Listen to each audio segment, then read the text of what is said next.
Ever wonder what happens when a country looks at a financial crisis and says, nah, we choose chaos? Well, grab your Viking helmet and a warm sweater, because today we're diving into Iceland's absolutely wild response to the 2008 financial crisis, where they basically told their banks, you're on your own, buddy, and somehow came out looking like economic geniuses. Picture this. It's 2008. The global economy is having what we'll call a minor meltdown. And by minor, I mean catastrophic. And while most countries are frantically throwing money at their banks like it's a financial food fight, Iceland's just sitting there sipping glacier water saying, have you tried not doing that? Before we dive in, let me paint you a picture of pre-crisis Iceland. Imagine if Wall Street was run by actual Vikings. That's basically what was happening. Iceland's banks had assets worth about 10 times the entire country's GDP.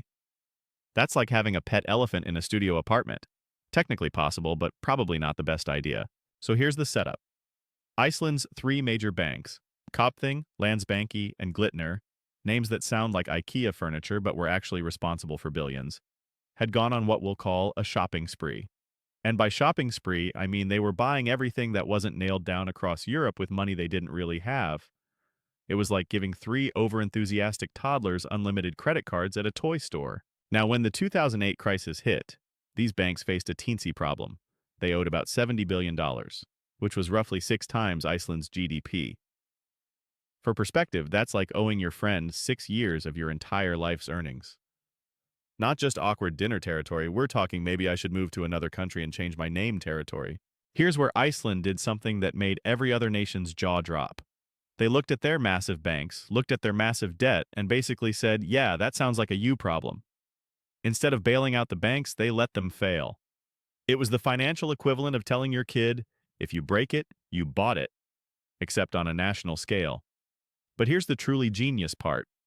They didn't just let the banks fail. They split each bank into 2 parts.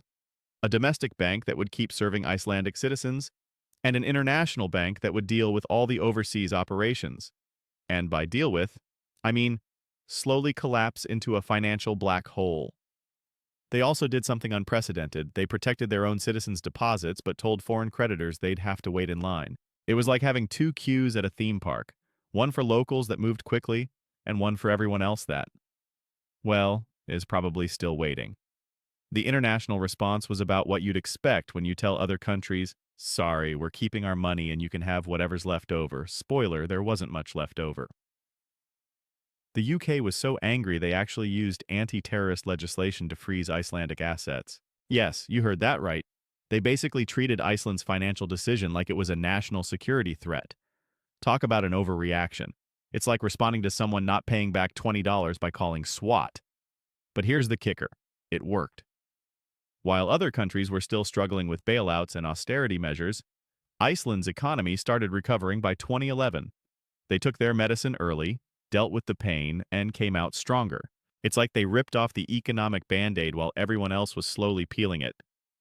The country implemented strict capital controls to prevent money from fleeing the country. Imagine a financial version of building a wall around your piggy bank. Let their currency devalue. The krona basically became monopoly money for a while, and focused on rebuilding their real economy rather than their financial sector. The results. By 2012, Iceland was growing faster than most European countries. Unemployment, which had peaked at 9.3%, started dropping. Tourism boomed. Turns out when your currency becomes super cheap, people suddenly find your geothermal pools very attractive. They even managed to pay back their IMF loans ahead of schedule, which is like finishing your homework before it's due, if your homework was repaying billions in international debt. But what makes this story so fascinating isn't just the economic recovery. It's the social implications. Iceland actually prosecuted bankers. Yes, you heard that right. They put people in jail for financial crimes. In most countries, bankers got bonuses after the crisis. In Iceland, they got jumpsuits. It was like a Netflix drama, except with more spreadsheets and less dramatic lighting. They also rewrote their constitution using crowdsourcing.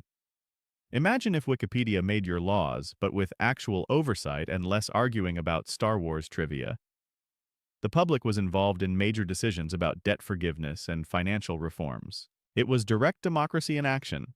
though admittedly easier to manage when your entire population is smaller than most cities. Now, before everyone starts thinking this is a perfect blueprint for handling financial crises, let's add some important context. Iceland had some unique advantages. A tiny population, about 320,000 people, basically a medium-sized city, its own currency, and abundant natural resources. Trying to apply this exact solution to larger economies would be like trying to use a rowboat strategy to steer a cruise ship. But there are still valuable lessons here. First, sometimes the conventional wisdom of too big to fail is just wrong. Sometimes things need to fail so something better can emerge. It's like pruning a plant, except the plant is your entire financial system.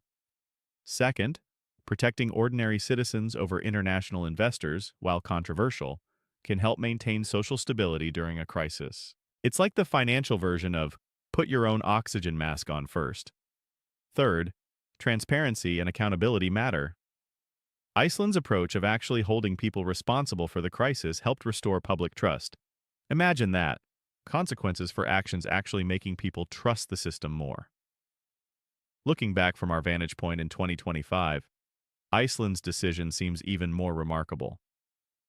While many countries are still dealing with the long-term effects of their 2008 bailout decisions, Iceland has moved on. Their economy has diversified, their financial sector is more stable and much smaller, and they've shown that there's more than one way to handle a financial crisis. Their approach has become a case study in crisis management, even if it's not a one-size-fits-all solution. It's like they wrote an alternative ending to the financial crisis story, one where the little guy actually wins sometimes. So, what's the takeaway? Sometimes the craziest seeming solution is actually the sanest option. Sometimes letting things fail is better than propping them up. And sometimes, a tiny island nation of Vikings can teach the world's financial giants a lesson about accountability and economic courage. In the end, Iceland's response to the 2008 crisis wasn't just about banking, it was about priorities. They chose to protect their citizens over their banks, their real economy over their financial sector, and their long-term stability over short-term pain. And while it wasn't perfect, and it certainly wasn't painless, it worked. So the next time someone tells you something is too big to fail, remember Iceland?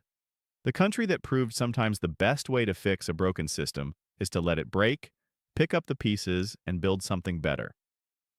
Now, if you'll excuse me, I need to go explain to my bank why I'm adopting the Iceland strategy with my credit card debt.